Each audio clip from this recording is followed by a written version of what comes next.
kabsat! So it's me again, your Miss Sinamit. Panibagong video, panibagong vlog na naman tayo. Ngayon nga ay magkukulong tayo ng mga itik. Alam nyo ba yung mga itik? Para lang silang mga pato, basta itik sila. Ayan, ikukulong na natin sila kasi nga hapon na. Pero madali lang sila ikulong mga kabsat kasi nga sunod-sunod lang sila. Kapag nakita na nilang may mga pumapasok, susunod na rin silang papasok. Kapag alam na nila kasi yung uuwian nila, uuwi na lang sila basta-basta, 'di ba mga kabsat? Ang babait nila, 'di ba? Hindi nga pala namin to itik mga kabsat kasi nga nakipastol lang ako pag mamay-ari ito ng tito ko. Sabi ng tito ko 1,000 plus daw ito dati, pero ngayon hindi na daw niya alam kung ilan to lahat. Syempre alam nyo bang mga itik kabsat, nababawasan 'yan. Lalo na kapag hindi sila nababantayan kasi nga minsan may mga aso, tapos may mga nangunguha nang hindi mo alam. Ayan, inikutan ko nga lang sila mga kabsat, and ayan, dahan-dahan naman na silang pumasok sa kulungan nila. Madali lang talaga silang ikulong mga kakabsat. Malala ko dati, meron din kaming itik, may 1,000 din dati, tapos meron din 500. Pero dahil nga sa kakulangan ng tubig mga kakabsat, na ibibenta rin namin sila. Kasi ang mga itik kakabsat, kailangan nila ng tubig. Yun yung pinaka main needs ng itik. Malala ko mga kakabsat, dati nagpapastol na talaga ako ng itik. Agpapasturak di kataltaluna na muyo baday dyan. Uray nakapudpudot di tapa, nagpastor, tapos agbirbiro kakaji nalo ng maitlog. At saka nung bata ako kakabsat, gusto kong namumulot ng itlog. Bumikising talaga ako ng maaga para lang makapulot ng itlog. Kasi nga gusto kong makahanap or makapulot ng maliit na itlog. Alam nyo ba yun? Yung maliit, basta maliit lang siya eh. Maliit pa naman ako nun, kaya gusto ko yung maliit na itlog. Tapos yun yung ipiprito at uulamin. Pero ayaw kasi nilang papaulam sa amin yung maliit na itlog eh. Iniipon kasi nila yun mga kakabsat. Ewan ko kung bakit nila iniipon. And mga kakabsat, kung makikita nyo, naglalakad lang ako sa may pilapil and dahan-dahan lang sila pumapasok sa may kulungan nila. Ang bilis lang nilang ikulong mga kakabsat, diba? Actually, kaninang umaga ko sana gustong pumunta dito mga kakabsat para mamulot ng itlog. Pero late kasi ako nagising mga kakabsat, kaya ayun, hindi na ako nakapagpulot ng itlog.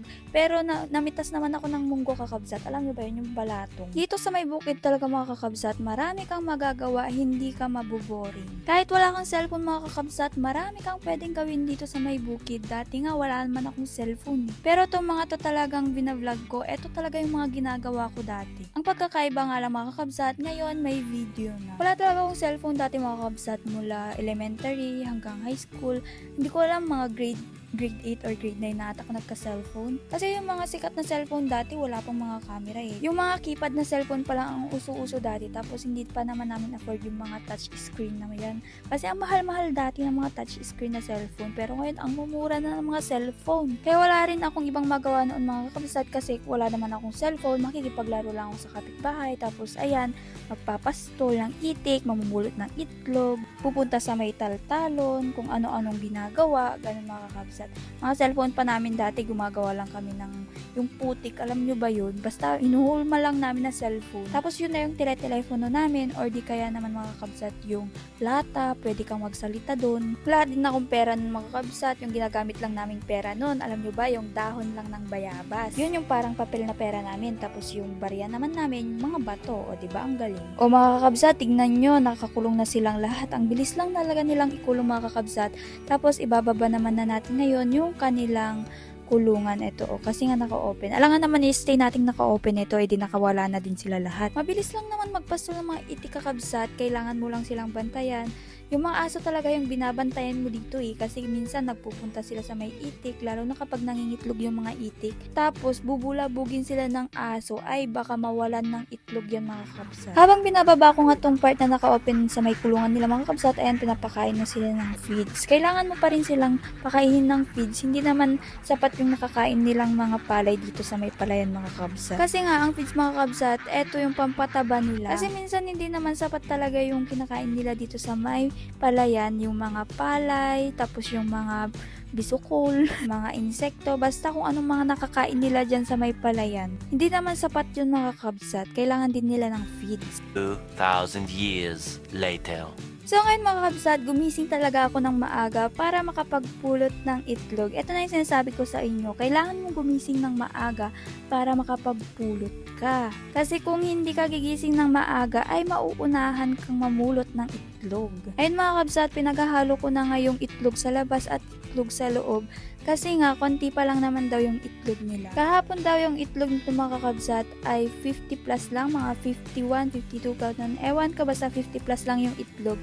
Tignan natin ngayon kung sumulong nga ba yung itlog ng mga itik na ito. Alam nyo ba mga kakabsat, dati nung bata pa ako, yung second batch na lang ng pagpulot ng itlog ang naaabutan ko. Kasi yung first batch na pagpulot nila mga kakabsat, yung itlog na yun ay good. Yun talaga yung binebenta nila ng bultuhan mga kakabsat.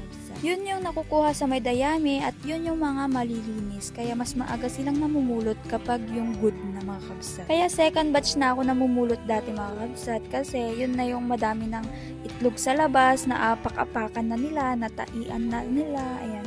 Tingnan nyo, di ba ang dami? Tapos, eto talaga yung hinahanap ko kabsat, yung maliit na itlog. Kapag namumulot ako ng itlog kakabsat, kapag nakapulot na ako ng maliit na ganon, sobrang saya ko na noon mga kabsat. Kasi, yun talaga yung inaabangan ko dito sa pagpulot ng itlog eh. Kung makikita nyo kakabsat, eto talaga yung itlog na maliit. Ayun, di ba? Ang saya ko. Kasi eto talaga yung hinahanap kong itlog eh kapag namumulot ako. Nagtataka siguro kayo kung bakit may dayami dito. Eto nilalagyan nila ng dayami para hindi pumabasa yung itlog at para hindi matapak-tapakan or madumihan tong mga itlog na to. Buto! Palitan.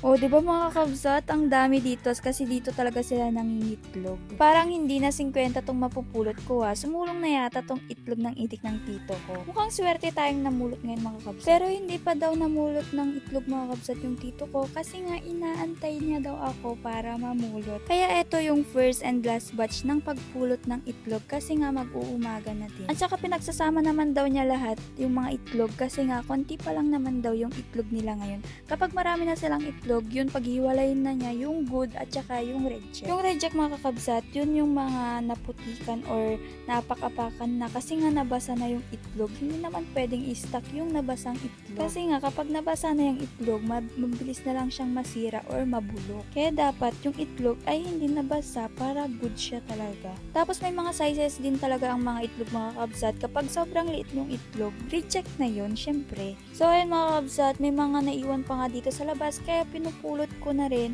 Marami-rami na nga itong napulot ko at marami pa akong hindi napulot dito sa labas. Hulaan nyo nga kung ilang itlog ang napulot ko mga kakabsat. Kung kahapon ay 50 plus na itlog ang napulot nila, ngayon naman kakabsat ay 68 na ang napulot ko. O diba, sumulong siya mga kakabsat. Sumulong siya ngayon ng 17. O ika-18 yung maliit kasi hindi ko na ibinilang. O diba, ang dami nating napulot mga kakabsat. And tinitignan ko pa, baka may naiwan pa akong itlog doon. Pero wala na, kaya tara na, let's go! Namiss ko lang naman talaga mamulot ng itlog mga kakabsat, kaya nandito ako nakipulot ng itlog. Kaya kung nagustuhan mo tong video na to kabsat, don't forget to like and share this video and please subscribe to my YouTube channel. Thank you!